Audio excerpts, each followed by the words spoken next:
menuju hari kemenangan.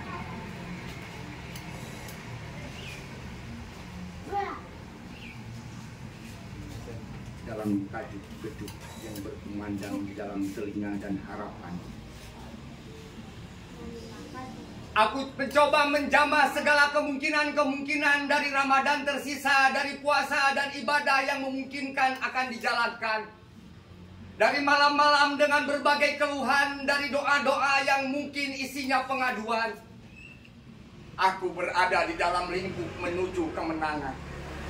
Menuju kemenangan atas pertanyaan-pertanyaan batin yang justru menaklukkan diri aja tidak mungkin karena selalu berada di dalam kekalahan. Setiap ibadah yang kulakukan isinya aduan seolah-olah aku orang paling kalah dalam segala aspek kehidupan. Ibadah hanyalah pengaduan atau hal-hal yang mungkin ternyata ketidakmampuan. Aku paham dari berbagai ajaran kitab suci, bahkan bukan tentang perspektif Islam, tetapi mengadu kepadamu, apakah akan jadi jalan yang terbaik untuk ketempuh agar perbaikan kehidupan bersama akan maju. Yang terjadi seperti tahun-tahun sebelumnya, setiap menuju kemenangan, kami berisi tentang bualan-bualan yang kewajibannya mulai hilang. Tentang rasa memaafkan tergeser dengan saling tukar hadiah, lalu bingung ketika tak punya apa-apa. Pemuda rantau malu pulang ke desa ketika dia tak membawa apa-apa. Dia bahkan tidak malu asal bawa apa-apa, tetapi dia tidak membawa rasa tulus nurani untuk maaf menuju orang tua. Kemenangan apa yang akan diraih dari segala keluhan yang mulai pedih? Ratapan dari berita-berita yang muncul di berbagai media tentang keluhan para pekerja, dari kaum yang ratusan ribu di PHK, atau UMKM yang mengeluh tak ada customer yang datang untuk menyapa. Kemenangan apa yang akan diselenggarakan dalam lebaran kemenangan ini? Aku tidak pernah memahami jauh tentang apa arti maaf. Namun setelah hari maaf yang terjadi adalah orang memasuki dalam hegemoni. Bukan maaf-maafan yang mungkin lahir dari nurani, namun maaf-maafkan karena ada amplop satu sama lain berseliwer atas nama harga diri. Aku tidak melihat maaf nurani, namun maaf harga diri menjadi hal yang paling dipertontonkan dalam setiap pertemuan di hari kemenangan Idul Fitri. Fitrah yang fitri, suci yang sunyi.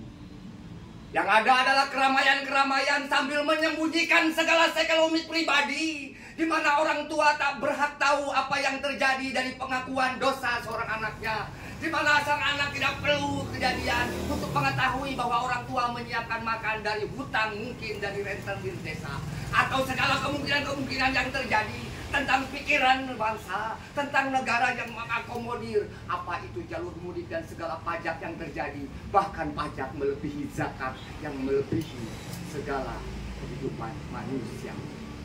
2,5% berbanding 10 hingga 20% kehidupan macam apa yang bahkan hukum Tuhan pun dia coba lawan. Menuju hari kemenangan jenis apa? Di mana hari kemenangan berisi hari kemenangan yang disembunyikan atas nama para orang-orang yang berada di dalam kekalahan. Menyambut satu takbir yang bergema besar di telinga, justru mereka tak lagi bergetar. Sekalipun bergetar bukan karena apa yang menjadi dosa teringat, tapi karena mabuk atau kumpul keluarga, lalu berjudi bersama, lalu menciptakan satu kehidupan yang melupakan ibadah sejati, bagaimana kembali fitrah dan suci.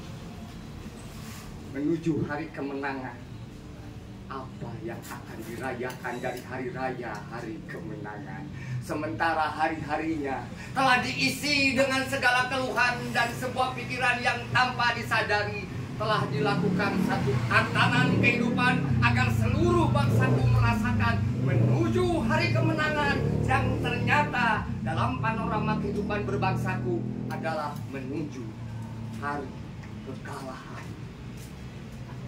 Satu pekan menuju hari kemenangan, Jakarta, Bandung, Malang, Surabaya, pertarungan antara tetangga dan mahasiswa. Bom Molotov semakin menjadi top. Pikiran-pikiran semakin dibungkam, segala mungkin yang terjadi. Bahkan orang yang sedang merayakan tapi juga tetap peduli berbuka puasa pun mereka tak tenang karena teror yang menjadi senjata. Menuju hari kemenangan, menuju hari kemenangan, menuju hari kemenangan. Tuhan, semoga benar-benar bangsa menuju kemenangan. Amin. Menuju kemenangan. Terima kasih. Assalamualaikum warahmatullahi wabarakatuh. Terima kasih sekali.